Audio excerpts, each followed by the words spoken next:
सुंदर हिमालय के दर्शन के साथ साथ अभी हम जा रहे हैं भगवान शंकराचार्य जी की पीठ पर, जहाँ उन्होंने तपस्या की और जहाँ उन्होंने उस दिव्य ज्योति परमात्मा को अनुभव किया।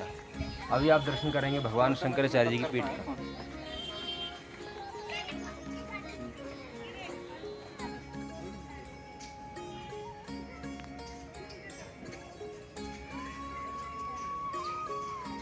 भगवान शंकराचार्य जी का मंदिर यहाँ पर विराजमान है। पहले दर्शन करते हैं, फिर आपको मंदिर के बारे में बताएंगे।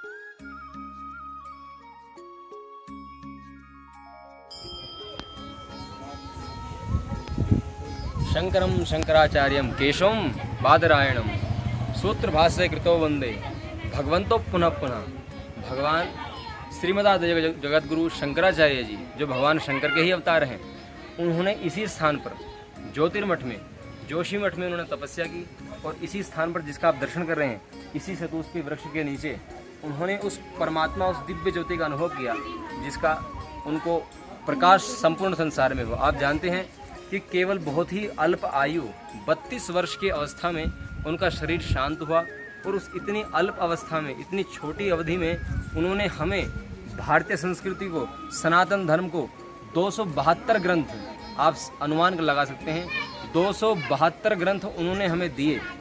और उन्हीं एक ऐसे महापुरुष, साक्षात भगवान के स्वरूप, एक ऐसे महापुरुष जिन्होंने सनातन धर्म को उस समय बचाया, क्योंकि उस समय बौद्ध धर्म का और अन्य धर्मों का ऐसा प्रभाव था भारत पर कि सनातन धर्म एक प्रकार से लुप्त प्राय था, हमारी संस्कृति सभ्यता लुप्त थी। और उन्हीं को इसी स्थान पर ध्यान करते करते एक ऐसा अनुभव हुआ कि भगवान बद्री विशाल, जो नरनारायण पर्वत पर विराजमान हैं, उनकी प्रतिमा श्री अलकनंदा नदी में नारद कुंड में तैर रही है। और भगवान का दर्शन जब स्वप्न में हुआ तो वो वहाँ पर गए और भगवान की उस प्रतिमा को निकालकर भगवान के मंदिर की स्थापना कराई। और भारत में 4 स्थानों पर उन्होंने अपने पीठ की स्थापना की। यहाँ पर उनके विषय में कुछ लिखा है कि शंकराचार्य सनातन धर्म एवं कल्प वृक्ष के रक्षक, ऐसा उन्होंने कहा। और आप पीछे दर्शन कर रहे हैं इस कल्प वृक्ष का, क्योंकि ये कल्प वृक्ष सामान्य नहीं है, ये कल्प वृक्ष के साथ साथ अमर वृक्ष भी है, क्योंकि भगवान शंकराचार्य ने इसके नीचे तपस्या की है, साधना की है और इस स्थान को उन्होंने पावन किया है। अपने आप में पावन है ही, चारों ओर हिमालय का क्षेत्र है।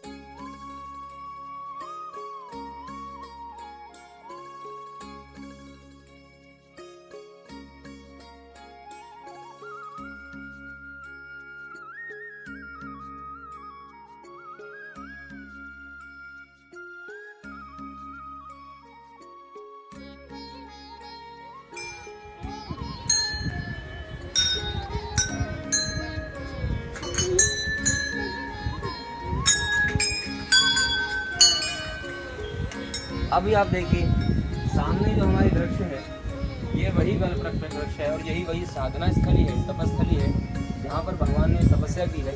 तो इसको प्रणाम करते हुए हम आगे बढ़ेंगे। आप सभी भावपूर्वक इस तपस्थली को, भगवान शंकराचार्य जी के इस महान विवेक और वैराग्य स्थली को प्रणाम करें।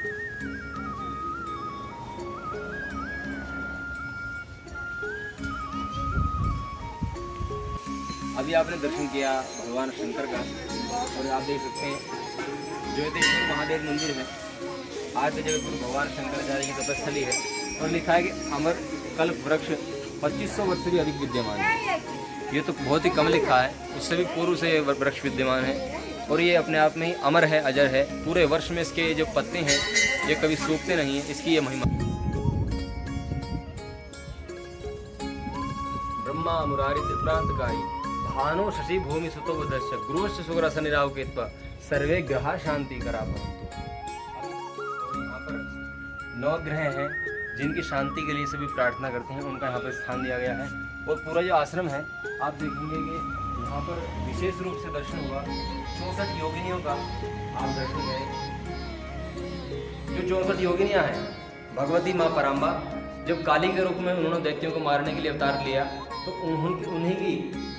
उन्हीं के अंश से उत्पन्न 64 योगियाँ उत्पन्न हुई। और कहते हैं माँ भोरा, माँ पार्वती की सब सखियाँ भी हैं, तो इनमें बहुत सारी शक्तियाँ होती हैं। 10 महाविद्या, 10 विद्या, इस प्रकार से इनमें शक्तियाँ होती हैं और सभी प्रकार की शक्तियों से संपन्न ये होती हैं। इनकी शक्ति के बिना कुछ भी कार्य संभव नहीं होता। और यहाँ पर आप दर्शन करेंगे श्री यंत्र का, जहाँ भगवान शिव और माँ उमा विराजमान है। यह विश्व का, ब्रह्मांड का सबसे बड़ा श्री यंत्र है स्फटिक का, जो यहाँ पर विराजमान है जोशी मठ में। और ऊपर भी एक श्री यंत्र विराजमान है जो पीतल का है। पर ये विशेष बात है कि स्फटिक का श्री यंत्र है, इसको प्रणाम करते हैं। और आगे इस तरफ हम बढ़ें तो आपको दर्शन कराएंगे कि यहाँ पर भागवत होती है। ये पूरा भवन जो भागवत के लिए प्रसिद्ध है, यहाँ पर भागवत होती है। और यहाँ पर चारों ओर आप दर्शन कर रहे हैं कि 64 योगिनों की इस प्रकार से मूर्तियाँ यहाँ पर प्रतिमाएं स्वरूप विराजमान है श्री विग्रह। और यहाँ पर दर्शन है जगत गुरु जी का। और आगे आपको दर्शन कराते हैं आश्रम के बाहरी स्वरूप का, जो हिमालय के ठीक सामने दर्शन हो रहा है आपको उत्तराखंड से। ये पूरा हिमालय का क्षेत्र आप दर्शन कर रहे हैं कि चमोली जनपद में, चमोली जिले में पड़ता है। और पूरा हिमाच्छादित क्षेत्र है, चारों ओर बादल, बर्फ, पहाड़, पर्वत है। और बहुत ही सुंदर दर्शन यहाँ पर है। और आपको इसी कड़ी में दर्शन कराएं भगवान श्री लक्ष्मी नारायण का। भगवान कमल नयन यहाँ विराज रहे हैं, आप दर्शन करें। अभी भगवान का उत्थापन हो चुका है और भगवान लक्ष्मी जी के साथ यहाँ विराज रहे हैं। तो भगवान की स्तुति का श्लोक बोलकर भगवान को प्रणाम करते हैं। शांताकारं भुजगशयनं पद्मनाभं सुरेशं विश्वाधारं गगनसदृशं मेघवर्णं शुभांगं लक्ष्मीकान्तं कमलनयनं योगविद्यागम्यं वंदे विष्णुं भवभयहरं सर्वलोकैकनाथं। ऐसे जगत के स्वामी भगवान श्री लक्ष्मी नारायण, भगवान श्री हरि ही विष्णु हैं और वही लक्ष्मी नारायण के रूप से यहाँ विराज रहे हैं। और सामने आप दर्शन कर रहे हैं भगवान जगन्नाथ का।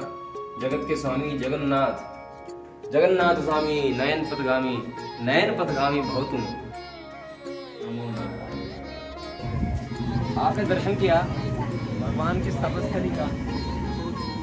और एक विशेष बात है, जब भगवान शंकराचार्य जी ने सनातन धर्म का प्रचार प्रसार की बिगुल बजाई पूरे विश्व में ध्वजा फहराने के लिए और भारत को अन्य धर्मावलंबियों का जो प्रभाव था उसको कम करके सनातन धर्म की प्रतिष्ठा करने के लिए, क्योंकि ये भारत है सनातन धर्मावलंबियों का, ये हिंदुस्तान है। तो इसको स्थापित करने के लिए उनके साथ 109 शिष्य थे। और उन 109 शिष्य में भगवान शंकराचार्य जी के 4 मुख्य और प्रिय शिष्य थे। उनमें से एक टोटकाचार्य शिष्य थे, उनको भगवान श्री शंकराचार्य जी ने इस ज्योतिर्मठ का, इस जोशी मठ का आचार्य स्थापित किया। और यह पीठ उन्हीं के द्वारा संचालित हुई। और कालांतर में अन्य अन्य संत यहाँ पर आए हैं, अन्य अन्य जगतगुरु हुए हैं। और इस प्रकार की यहाँ की महिमा है। तो आपने संपूर्ण दर्शन किया तपस्थली का। और यहाँ की जो ऊर्जा है उसको आप यहीं आकर महसूस कर सकते हैं, क्योंकि चारों ओर हिमालय का क्षेत्र है और बड़े बड़े पहाड़ हैं, पर्वत हैं और उनके बीच में ये मठ स्थापित है। तो यहाँ की जो एक सकारात्मक आध्यात्मिक ऊर्जा है उसको आप आकर अनुभव कर सकते हैं। तो आपने दर्शन संपूर्ण कर ही लिया है। अब इसी घड़ी में इस दर्शन को यहीं पर प्रणाम करते हैं। कथाएं बहुत सारी हैं, बहुत सारी महिमा है इन स्थानों की, क्योंकि हिमालय क्षेत्र है। कण कण पर, कदम कदम पर संतों ने तपस्याएं की हैं। उन सभी कथाओं को हम प्रणाम करते हैं। इसी कड़ी में आगे बढ़ते हुए हम आपको अब अगला दर्शन कराएंगे विष्णुप्रयाग से। नमो नारायण।